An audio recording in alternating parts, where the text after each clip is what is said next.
washes away the cause of odor on your skin. You just can't buy a better deodorant soap than Dial. And that's saying something.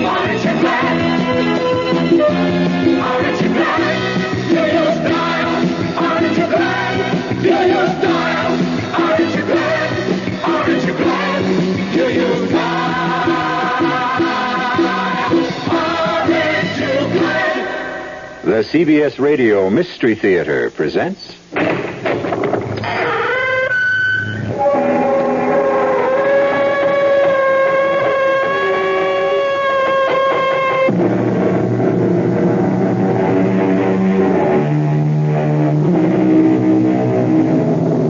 Come in. Welcome. I'm E.G. Marshall. For nearly 100 years, the strange case of Dr. Jekyll and Mr. Hyde has been thought of as a tale of horror, which of course it is, but it is also an intriguing mystery. For example, take the matter of Dr. Jekyll's curious will and the scene that took place one foggy London afternoon in the office of Jekyll's attorney, Geoffrey Utterson. No, Jekyll. I will not be a party to the making of such a will. You are my solicitor, yes, and my friend. Now, if you will not do it as my lawyer, do it. I beg of you as my friend. Everything you possess to go to this Edward Hyde in the event of your death or even your disappearance? Yes. Well, then you must tell me. I demand that you tell me. Who is Edward Hyde? Well, Jekyll, who is he? Utterson, I wish to heaven on you.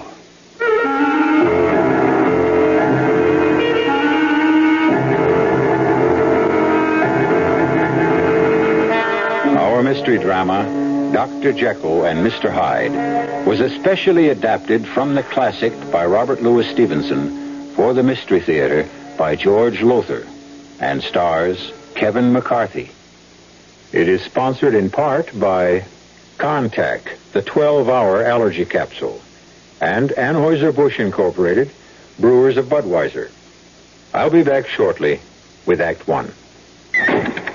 Oh, somebody's been drinking my sugar-free Diet 7-Up, and it's all gone. Oh, actually, I saved a little. Oh, a bear! Hiya, Goldie. What's brewing? That's Miss Goldilocks to you. Oh, come on, kid. You mean you don't remember me? The cottage, the 3 chairs, the porridge? Baby bear! In the fur. Been a long time, Goldie. But Baby bear... Just call me BB.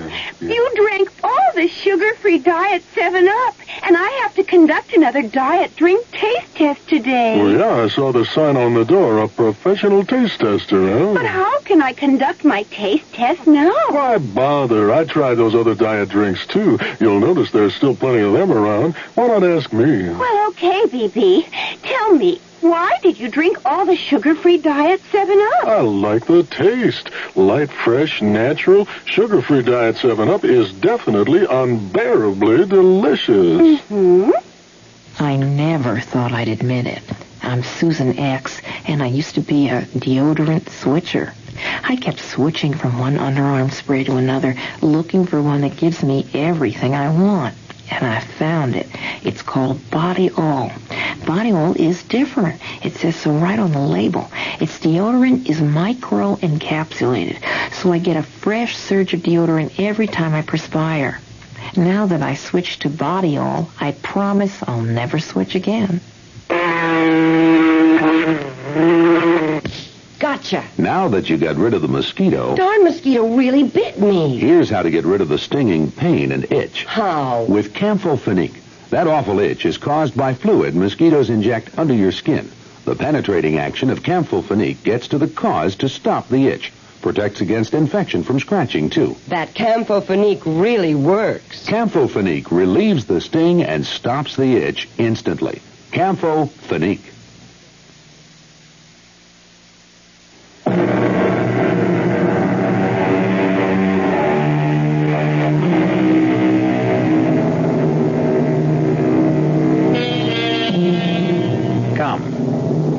Come Come with me now, back through the years to London, England, in 1896.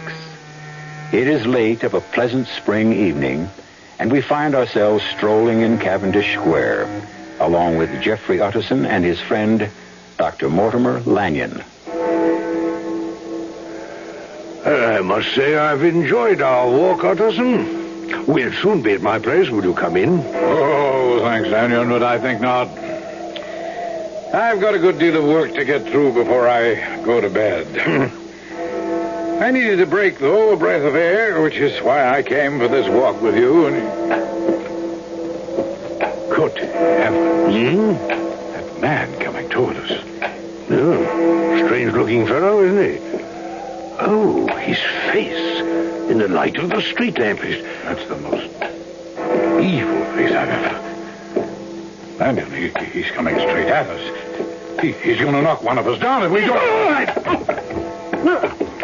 You fool, you've knocked my friend down. You, hold on there. Hold on there, I say. Let go. No, not on your life. Go. You not only knocked my friend down, you walked straight over him. Sorry. Let me go. Who are you? Are you crazy? Are you out of your mind? You walked on my friend as if he were part of the pavement. I said I'm sorry. That's not enough. By no means enough. Who is this man? Lanyon, are you all right? I'm not sure. You walked on me.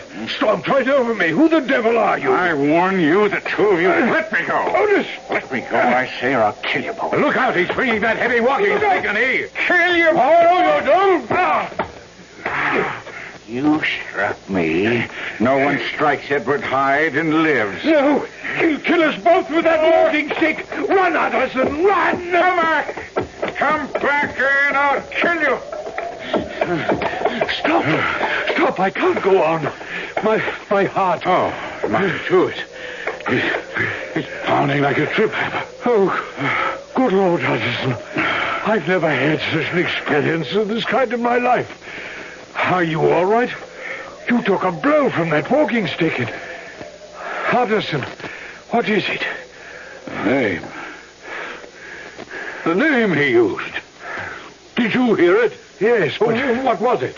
Well, I think I know, but I want to be sure. Hyde, he said. Edward Hyde. That's what I thought. Well, what of it?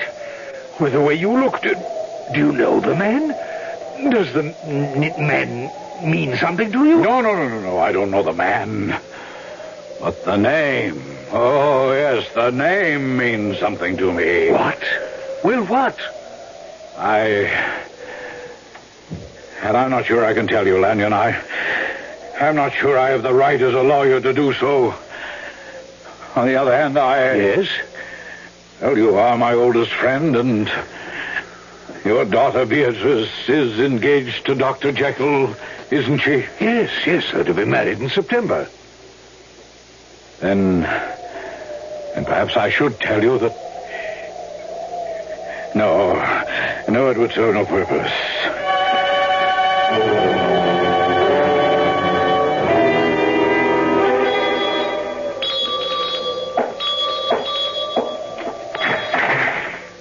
Why, Mr. Utterson? Oh, good evening, Poole. I know it's late, but is Dr. Jekyll home? Oh, to you, sir, at any hour, I'm sure. Come in, sir.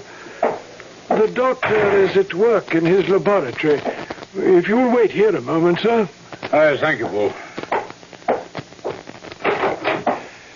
Excuse me, Dr. Jekyll. What? Damn it. Poole, I told you I was not to be disturbed. Well, I know, sir, but... But what? Mr. Utterson is calling, sir. Utterson? At this hour? Well, all right. Show him in. This way, Mr. Utterson, please. Thank you. Well, Utterson, this is a late-hour visit. Jekyll, I'll come straight to the point. Dr. Lanyon and I were out walking in Cavendish Square less than an hour ago when we noticed a strange man, a sort of, I don't know, dwarf-like creature with, I assure you, a face that, well, it was so vile, so evil, it brought the sweat out on my brow. Well? Well, this man, he walked straight into Lanyon, knocked him down, and then walked right over him. I ran after him, an argument ensued, and then... Well, he threatened to kill both Lanyon and me with his walking stick. He went into a rage I can only describe as bestial, swinging the walking stick at us and what? Well, I don't think he meant to give his name. In fact, he refused to give it when I asked for it. But in his rage, he forgot himself, and he used his name. Edward Hyde. And what of that? 6 months ago, you insisted that I destroy your old will and make out a new one, leaving everything to a certain Edward Hyde, right? Oh, I see. Now, I told you then, as I tell you now, I considered the terms of the will most curious, indeed decidedly strange. And as I told you then, and I tell you now, I see nothing strange in wanting to leave my money to a certain beneficiary in the event of my death. Or your disappearance. That's what I find strange. That's what worries me. Even more now in the light of what happened tonight. Jekyll, I ask you once again, who is Edward Hyde? Do you mean the Edward Hyde I've bequeathed my estate to, or the Edward Hyde you ran into tonight? They are one and the same. There's certainly more than one Edward Hyde in all of London. Oh, yes, I'm quite sure. But only one Edward Hyde who might have been carrying this. My walking stick? The walking stick I gave you several years ago on your birthday. I'd know it anywhere. Jekyll, are you in trouble? Huh? What do you mean, trouble? Well, with this Hyde, does he have something on you? Is he blackmailing you? That's a ridiculous thought. Then what is it? How can you, Dr. Henry Jekyll, one of the most honorable and respected physicians in London, have any association whatever with a terrible person like this Hyde? Why have you made over your estate to him, especially when you're to marry Beatrice Lanyon? And why that stipulation in the event of your disappearance? Jekyll, I beg you, tell me what it means. I cannot. I cannot. But as your friend, You are the friend you say you are. Oh, and you are, Utterson. You are. And then do me the favor of never mentioning Edward Hyde again. Well, if this is your last word on the subject, Jekyll... It is. Very well, then. Good night.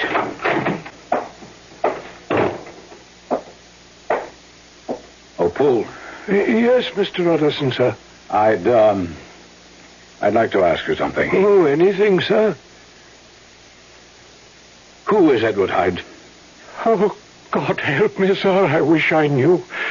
We all of us in this house, everyone of Dr. Jekyll's servants, wish we knew. All right, tell me about him, this Hyde. Dr. Jekyll was away on a house call, I think.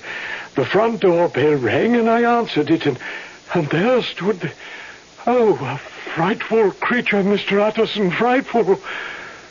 I've met Mr. Hyde. I know. He said he wanted to see Dr. Jekyll. I started to say that Dr. Jekyll was not at home, but he pushed right past me in the rudest way, sir, and went straight into Dr. Jekyll's laboratory. Yes, I quite understand. Go on.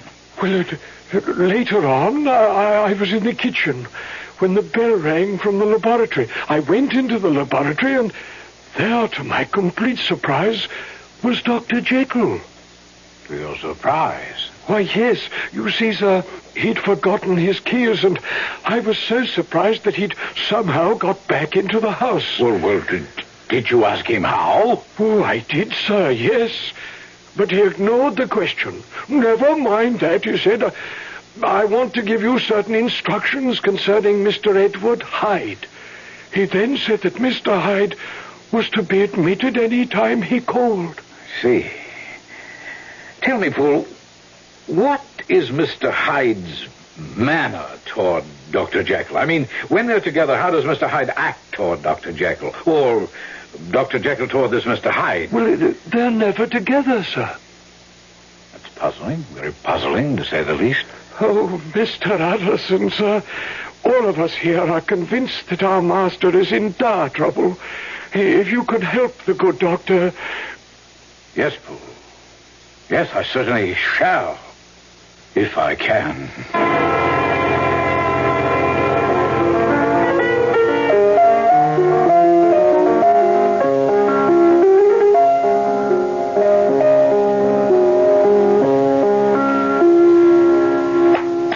Enchanting. Henry! Enchanting. Well, I had no idea you'd come into the music room. How long have you been there? Only a few moments. When you become Mrs. Henry Jekyll, I shall insist that you play for me every night after dinner. It shall be my wifely pleasure and duty, kind sir. Henry, I'm sorry, but... Oh, Beatrice, I want you so. And I want you, but until we're married, Henry, Must we wait until September? It's such a long time. Oh, Father. Oh, sorry. I didn't know you were here, Henry. How are you? How are you, Dr. Lanyon? Utterson tells me you had a rather bad experience tonight. Yes. But I'm quite recovered, thank you. Still a few bruises where that fearsome creature stomped on me, but otherwise all right. Something I've been meaning to ask you, Henry. Yes? But later. I don't want to interrupt you two lovebirds. Father? Well, I shall be in my study. Drop in before you go. Of course. Well, now, Henry, where were we? Oh, yes, the wedding. No, now, look, dearest, we can't possibly change the date now. What if I insist? I don't think I understand. I say, what if I insist? But, Henry, you wouldn't. It would be so unlike you. It is so unlike you even to be talking this way. You've always gone along with my wishes. I have wishes, too. And rights, Beatrice. I have rights. Well, really, Henry, really, you have no rights, as you say, until we marry. It troubles me you should even say such a thing. In fact, Henry... Yes? In fact, what? Henry, I've been meaning to talk to you about this, and I keep putting it off because I feel a bit awkward, but... Well, to be honest with you, my darling, you're not the same man that I became engaged to. No, that's a silly remark.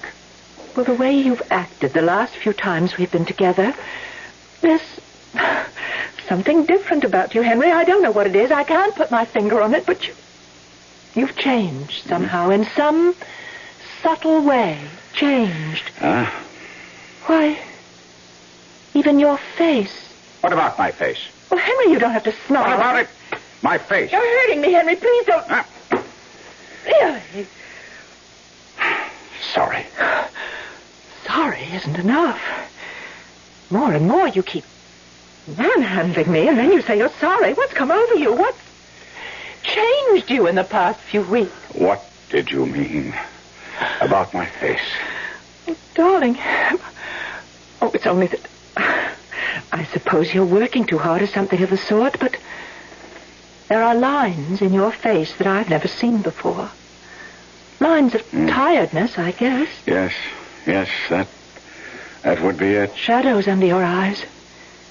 Why, even now they look darker, deeper. Oh, and darling, I didn't notice before, but I do now. I think that you neglected to shave today. I must go. Go? You've only been here a few minutes. Patient. Remember, patient. Promise to visit. I'll drop in again tomorrow. Was that Henry who just left? Yes, Father. But he said he'd drop by the study to see me before he went. Yes, I know he did, but... Well, Beatrice, what's happened? I don't know. For a moment, I'd have sworn that Henry was changing before my eyes.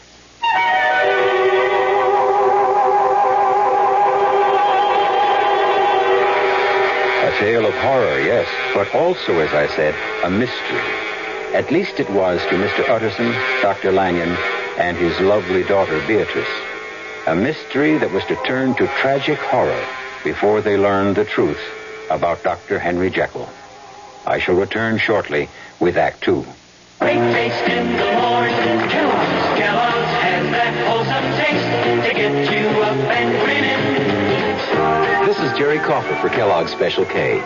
We've been having some fun in our television and radio commercials by using a ball and chain to symbolize the slight overweight problem common to so many of us. We point out that being a few pounds overweight is just a little more difficult for you. Climbing stairs, just walking around, even sitting down can feel, well, like you're wearing a ball and chain. In case you missed the message, it's this. If you really want to get rid of that extra weight, you really have to work at it by exercising and with sensible meals like the Special K breakfast. A 1-ounce bowl of Special K, America's favorite high-protein cereal, 4 ounces of skim milk, tomato juice, and coffee. Less than 240 calories. Nutritious and, by the way, delicious. So why not begin each day with a Special K breakfast and then keep up the good work? Special K can't help you lose weight all by itself, but it really is a good start. Louise. What? Is this your handiwork in the family album? What is this? There's a caption, Junior wins the diving championship. I know. There's no picture here. I know there's I no didn't picture. take a picture of... I'm well aware of that. I ran out of film. It's just my way of telling you that, you run out of film or you forget to bring the camera an awful lot. I know. I mean, we have no baby picture of Alice at all. We don't have a baby named Alice. What are you doing to me? I know that. I'm just trying to remind you that we should go out and buy some Kodak film and have it on hand. I know. Just in case we have a baby named Alice. Don't run out of Kodak film. You can never tell when that great picture will come along. Remember to keep enough film on hand. Kodak film for the times of your life. Louise, What? Here's a picture with no caption, right? Yeah. I mean, who are these people? I don't know. I never remember who they saw are. them before. I don't either. You know what you should do? What? You should go out and get some captions and keep them on hand in case you run out of captions.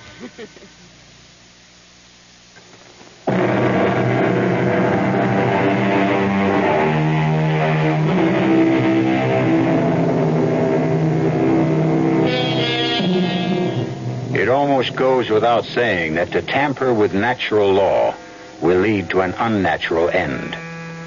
Mr. Utterson, Dr. Lanyon, Poole, and the servants in Dr. Jekyll's household have begun to suspect that Jekyll is hiding some awful secret from them. A secret that involves a man known as Edward Hyde. Even Beatrice Lanyon, Dr. Jekyll's fiancée, has begun to wonder at the change she senses in him. It may even be that the London police are beginning to wonder. Come in. Inspector Wolfe of Scotland Yard to see you, Dr. Jekyll. Oh? Show him in, Poole. Yes. This way, Inspector. Oh, thank you. Dr. Jekyll? Yes? Leave us, Poole. Inspector Wolfe of Scotland Yard, is it? Yes. Please take a chair, Inspector. Thank you. Well, now, Inspector, what can I do for you?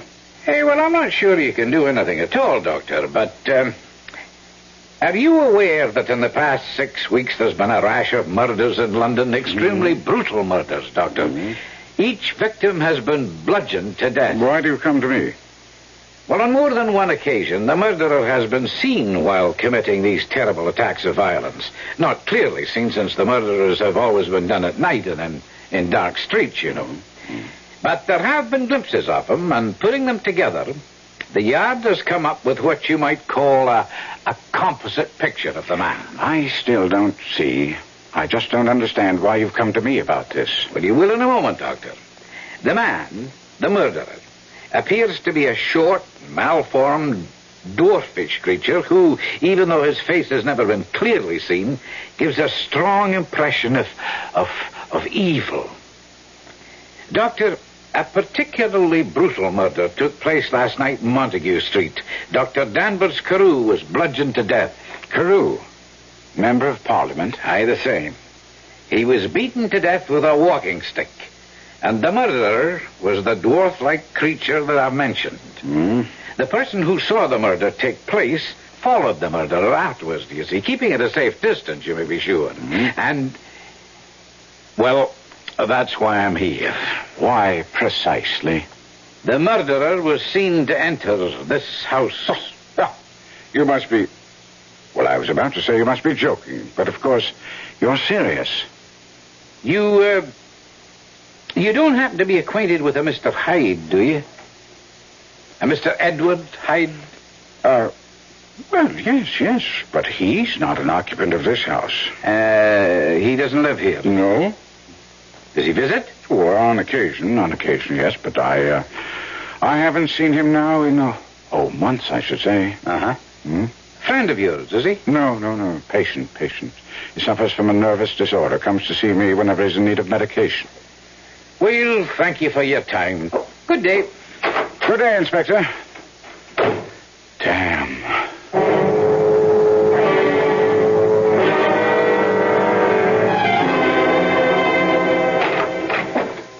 Sorry I've kept you waiting, Poole. Oh, not at all, Mr. Utterson. What can I do for you? Mr. Utterson, I'm worried, fearfully worried, about Dr. Jekyll.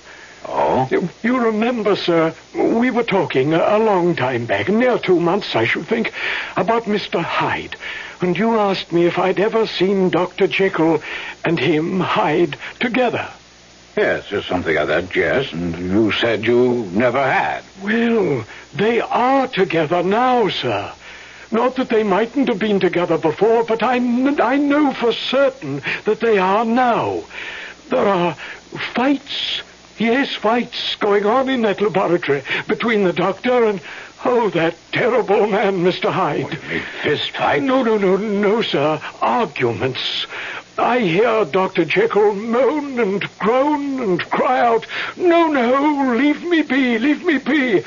Oh, Mr. Utterson, sir, I'm so afraid for Dr. Jekyll, so afraid. Yes, well, you're saying that comes as no surprise, Poole. The truth is, I've known he was in some kind of trouble since he changed his will months ago in favor of Edward Hyde. In favor of Edward Hyde? Oh, yes. He's left him everything in the event of his death. But most puzzling, in the event of his disappearance as well. Oh, sir, I don't understand it. Nor do I. And to be honest with you, I've given up trying to understand it. Then I must do what must be done. What do you mean? For the first time in my life, Mr. Utterson, I shall disobey Dr. Jekyll's orders. For his sake, I shall see to it that Mr. Hyde never enters Dr. Jekyll's house again.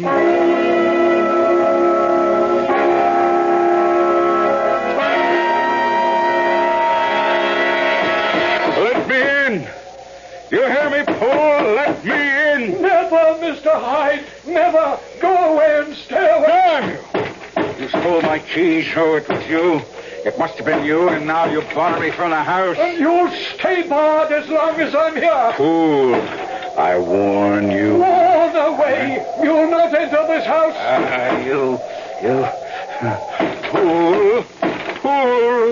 Listen to me, Poole. I'm listening. I'm in trouble, Poole. I need Dr. Jekyll's help. He's not at home. Let me come in and wait for him, Poole. I am in desperate trouble. Then stay in it and be damned to you. Father, what is it? I've never seen you so upset. Well, read this.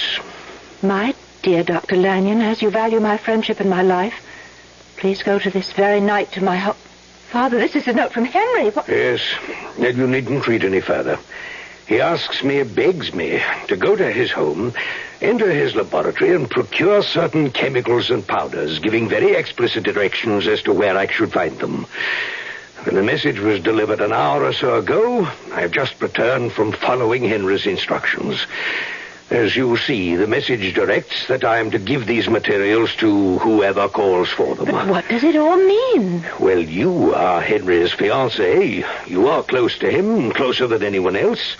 He is obviously in some sort of difficulty. And if you know what it is, I charge you for his sake as well as your own. Tell me what it is. But if I knew, I'd tell you. But yes, he is in grave difficulty. But whatever it may be, he keeps to himself. And what would it have to do with chemicals and powders and elixirs? Oh, Father, I don't know. No. Lamb is retired. I'll answer the door. You retire as well, my dear. No, Father, I want to stand... Do as I say, my child. Go to your room. I have a feeling that I'd best tend to this alone. Go now. Very well, Father.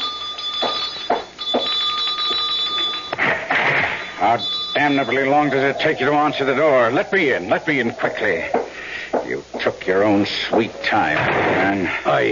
Where are the materials you were told to get? In my study. Come, let us get them. Come. Where are they? Right there, on my desk. Yes, you did well. All seems to be here. Believe me. You misunderstood. I didn't say shut the door.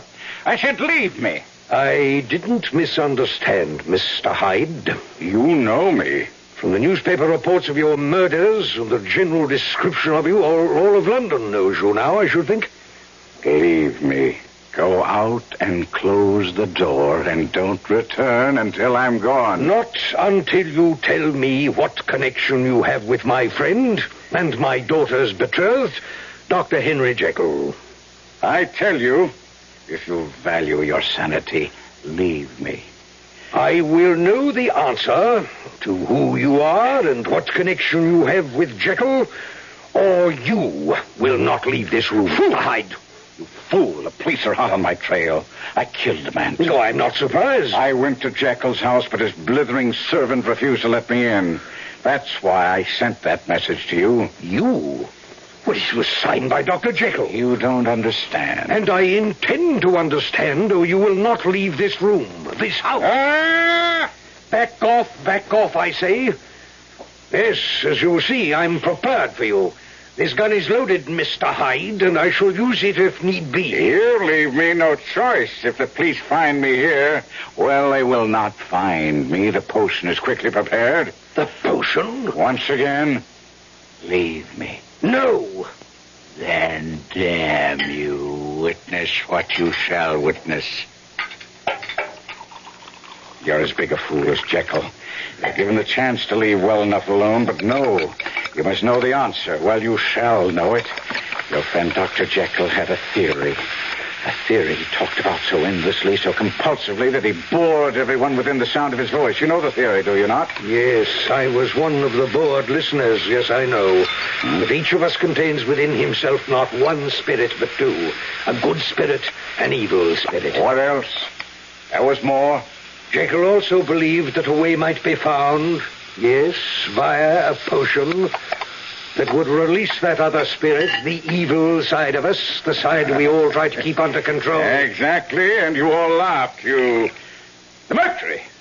Where's the mercury? You didn't bring... Oh, you did, yes. Here it is. Thank God. Yes, you all laughed. You said it couldn't be done. And even if it could be done, you all said it would be madness to try it. You were right in one respect. It was indeed madness. You, if I follow you, you are saying that Jekyll carried out the experiment? He did. And it was successful? Successful? For me, yes, for me. For him, tragic. For you see, Dr. Lanyon, I am in control now, whereas before Dr. Jekyll controlled me, I now control Dr. Jekyll. What in God's name are you saying? You shall see. Yes, in a moment. You shall see. There, potion is ready. Before I drink it, I offer you one more chance to leave. No. Well, in that case, Lanyon, God help you. You drank that. Why do you think I mixed it?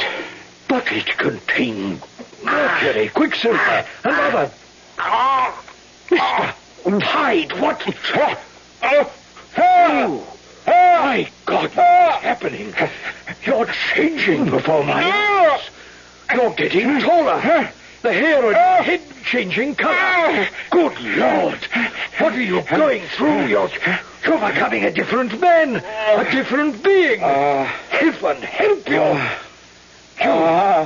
You've become, before my eyes, you've become Henry Jekyll. Yes. Yes.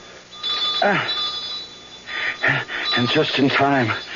The police heard your door, Dr. Lanyon. Let them in. I have nothing to fear. For the moment.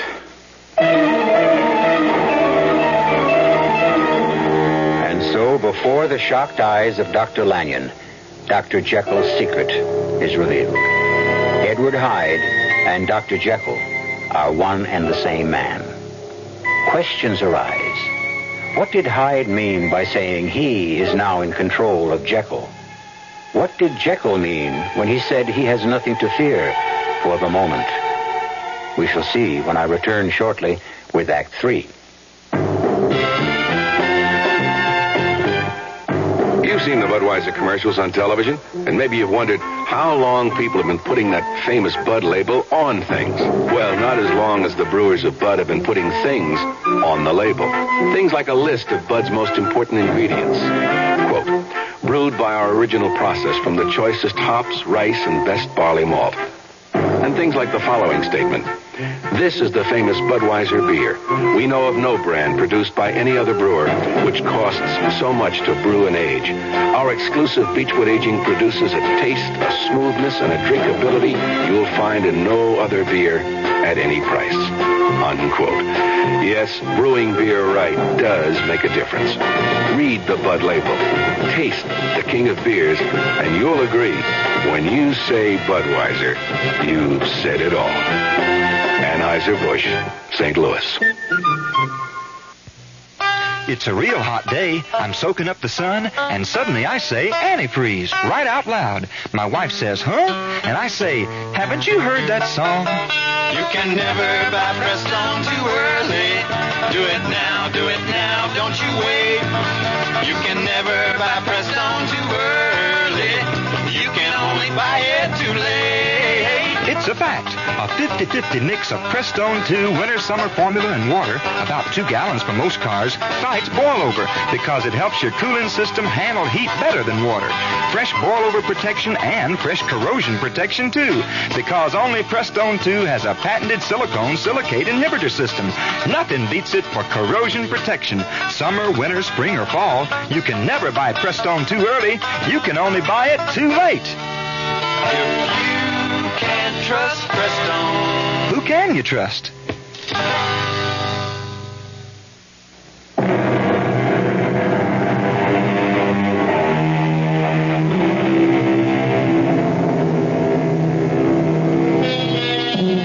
The Scotland Yard police, in pursuit of the murderous Mr. Hyde, arrive at Dr. Lanyon's house in Cavendish Square, just as Hyde is transformed into the noted and respected physician, Dr. Jekyll. Now, as the police urgently ring the bell of the front door... Dr. Lanyon, you must answer the door. I can't get up from this chair, Jekyll. My heart, I feel weak, faint. Then I suppose I must let them in. Beatrice, how long have you been outside this door? Long enough, Henry. You know. Oh, heaven help you, Henry. Yes, I know. That's the police at the door. You'll not give me away. Dr. Jekyll. Inspector Wolf, isn't it? Yes, but what... one moment. Sergeant, place your men so every entrance and exit is guarded. Now, if I may come in, Dr. Jekyll? Certainly. My dear, this is Inspector Wolf of Scotland Yard. My fiancée, Miss Beatrice Lanyon, Inspector. How do you do? Oh, now, 1,000 apologies, ma'am, but we're looking for a murderer. A certain Edward Hyde. And what makes you think you'll find him here? A description of him was given to every hansom cab driver in London. One of them saw him enter this house little more than half an hour ago and notified the yard. Well, you've obviously made a mistake. This is the home of Dr. Lanyon. I am his daughter. We are not acquainted with anyone named Hyde. I beg your pardon, Dr. Jekyll. You said something? No. Miss Lanyon, I should like your permission to search the premises. Well, I'm afraid that's impossible, Inspector. I don't think you quite understand. If our information is correct, Edward Hyde is in this house, and he's a dangerous man, Miss Lanyon. A murderer. I'm sorry. No. Good night, Inspector. Inspector, I said good night. Is your father at home? Yes. Then I must ask to see him. If you'll not give us permission to search the house, perhaps he will. I'm sorry, Inspector, but my father... I insist, madam. Inspector, there is no Edward Hyde in this house any more than there was an Edward Hyde in mine when you called there. Very well. I won't pursue this matter further tonight, Miss Lanyon. But, Dr. Jekyll, I think we should have another talk, you and I, about your Mr. Hyde. He's not my Mr. Hyde, Inspector. He's a patient I haven't seen in a long time. Should he pay me another professional visit, I shall certainly notify you. And now, sir, good night. Good night.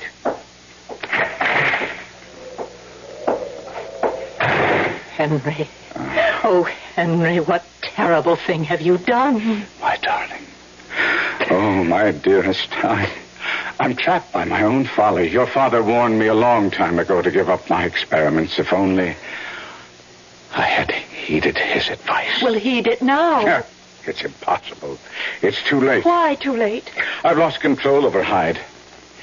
He controls me. Over these past months, he's grown stronger and I weaker. I never know how or when the transformation... horrible transformation will take place. Heaven help me, Beatrice. I have become Hyde's slave. But it's not too late. We can't let it be. Father could help you, Henry. I'm sure he can. Come. We'll ask his advice. He'll know what to do. Perhaps you're right. Yes. Let's see what he has to say. Father, the police have gone and Henry's in fearful trouble, as you know, and he wants to... Father? Dr. Lanyon.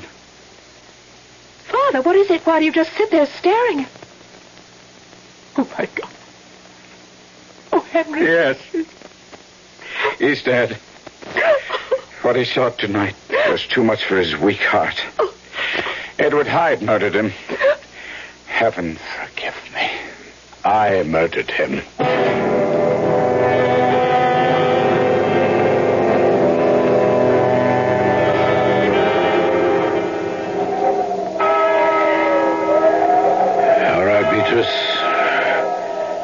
Jekyll, we can leave now, I think. No, I would like to stay a little longer, Mr. Utterson. No, child, they'll start to fill in the grave shortly. There's no need to put yourself through that. Come along now, I insist. Oh, very well. Beatrice, if you would care to dismiss your carriage and let me take you home in mine. Oh, thank you, Mr. Utterson, but I'd like to be alone. You understand. Yes, of course. I'll go with Beatrice. Oh, no, thank you, Henry. No, I really do wish to be by myself for a time. I see. I'll call on you then tomorrow, if I am able. No, I shall be busy tomorrow. There's so much to do winding up Father's affairs. Perhaps if I'll get in touch with you, Henry. Good day. Good day, Mr. Utterson. Good day, Beatrice. Jekyll, join me in my carriage. I want to talk to you. My own carriage is waiting. Send it along. I must talk with you. As you wish. You may go along, Johnson. I'm riding with Mr. Utterson. After you, Jekyll. Well, what is it? I want to talk to you about your will. Oh, what now, Utterson? Oh, need to ask. You read the newspapers. You know this man, Edward Hyde, is a monster, a murderer sought by the police. God knows what your connection with him may be, what hold he has on you, and you needn't say he hasn't. He must have. Why else would a man of your reputation, a celebrated and respected physician, leave all his worldly possessions to such a human horror? They're my possessions. I have the right to do with them as I wish. And I the right as your solicitor to refuse to let you do it. You can't stop me. Well, perhaps I can. How? In what way? Not sure. I'll have to seek advice on this. It may very well be, Jekyll, on grounds of protecting you from yourself, that I can have you declared incompetent to handle your affairs. Incompetent? I incompetent? How dare you say such a thing to me? How dare you even think such a thing? Jekyll, let go, my arm. You're hurting. My will is my will. Edward Hyde is to inherit everything in the event of my death or my disappearance. What is the matter with you? Take your hand out. Good Lord, your hand. Jekyll, your hand, it's covered with long hair. Fingernails are becoming... Hey, you claws. meddling little pipsqueak. Face, it's changing. Of course it's changing, you interfering muddlehead. Do me out of my inheritance, would you? Prevent me from inheriting Jekyll's wealth? You, oh my God, you're Hyde. You are Edward Hyde. Yes, Edward Hyde. Edward Hyde. Murderer, Edward Hyde. Monster, according to you? Yes, but how could you? No, you're strangling me. You're... No. Die.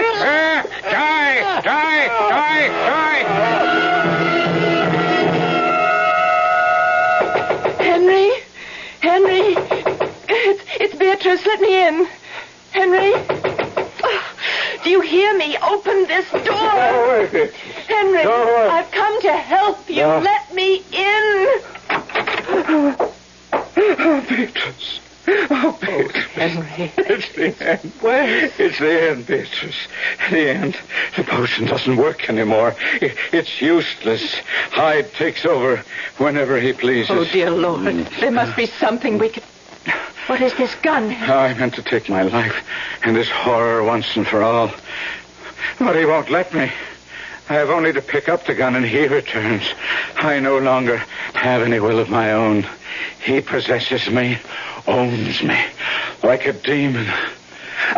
What is it? Oh, get out of here, Beatrice. Leave me at once. You're changing. You're becoming Hyde. Let go of me, Henry. Let go of you when I've wanted you, yearned for you, lusted for you, my lovely creature, all these months, huh? Don't kiss me. Oh, yes. Kiss you and fondle you and caress you and... You're stronger than I thought, my beautiful Beatrice. Good, very good. That makes the sport worthwhile. Come away from you. Stay away from you who were made for love. Would you deny a man pleasure? I'll say you're very, very quick. Strong, too. Strong and quick. And desirable. Stop trying to elude me. You can't. You know, you can't. You are strong, but I am stronger. You are quick, but I am quicker. And you are a beauty. And I a beast, eh? Beauty and the Beast, eh? Beauty and the Beast. Put that down. No. You could stop Henry Jekyll from using this gun, but you can't stop me. Get away from that door. Let me out of here. Oh, no. Stay back or I'll shoot. Go ahead, shoot. I didn't think you could.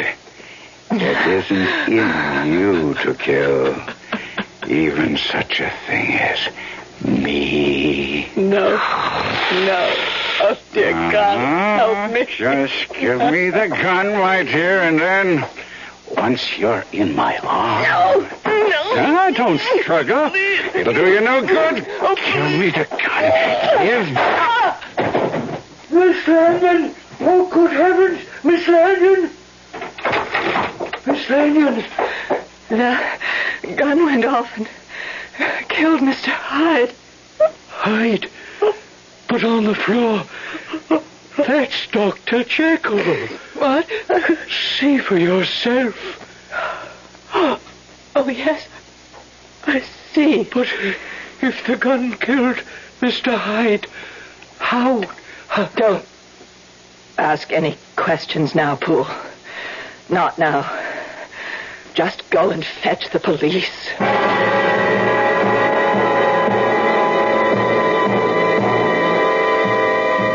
As a baffled and distraught Poole rushes out into the storm to find a policeman, Beatrice Lanyon gazes down at the body of Dr. Henry Jekyll. Or is it Edward Hyde? I'll be back shortly. It took me 20 years to get what I've got today. A nice house, a couple of comfortable, good-looking cars. Then along came all the concern about miles per gallon. They say one of my cars ought to be a small car. I say, okay, show me a small car that's good enough to make a big car guy like me happy. They say, look at a Buick. I say go on. Buick doesn't even make small cars. Look at the Apollo, they say. So I looked. Buick does make a small car. But this one's got some room and comfort. And something else. A 6-cylinder engine and a standard 21-gallon gas tank. Put those together and you've got range. And that's just important to me as miles per gallon.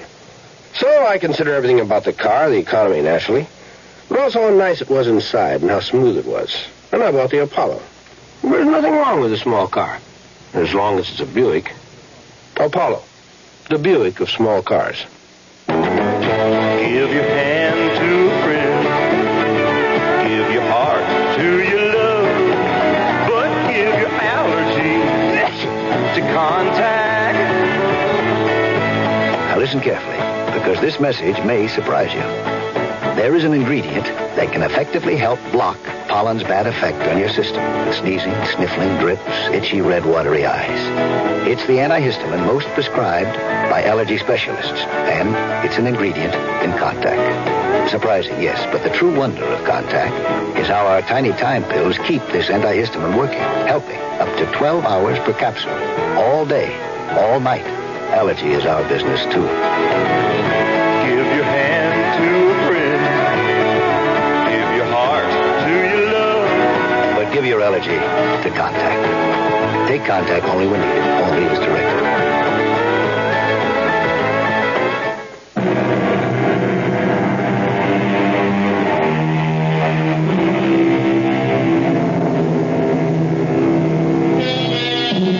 You may like to know that the adaptation of Dr. Jekyll and Mr. Hyde I've just brought you comes closer to Stevenson's original than any other I know. I think you'll agree it was as much a mystery as a tale of horror. Our cast included Kevin McCarthy, Marion Seldes, Ian Martin, and Kurt Benson. The entire production was under the direction of Himan Brown. Radio Mystery Theater was sponsored in part by Buick Motor Division, the Kellogg Company, makers of Kellogg's Special K cereal, and new sugar-free Diet 7-Up. This is E.G. Marshall inviting you to return to our Mystery Theater for another adventure in the macabre. Until next time, pleasant dreams.